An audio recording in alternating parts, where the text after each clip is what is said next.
Assalamualaikum. Di minggu pagi yang cerah ini, aku sama kawan-kawan, sama Hendri, Keken, Tigo, kami ke landasan udara Sri Mulyono Herlambang, Palembang, tempat TNI Angkatan Udara.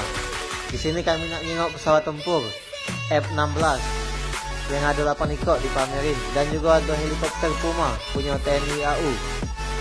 Nah, ini kami bertiga, biasanya dulu berempat, ditinggal Bang Gudel begawi ke Jakarta. Ini Keken lagi foto Ria sama masyarakat Kota Palembang. Sini rame-nya, banyak anak-anak, ibu-ibu, bapak-bapak nak nengok pesawat galau, foto dengan pilot yang pastinya gagah kece. Sini saking keramainya berarti masyarakat khususnya Kota Palembang nih butuhnya hiburan, butuh healing-healing. Mungkin karena pandemi ini kan di rumah terus selama ini. Ini pesawat nak turun.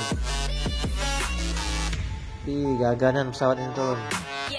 Nengok dari dekat, baru sekali lah kami nengok dari dekat pesawat turun.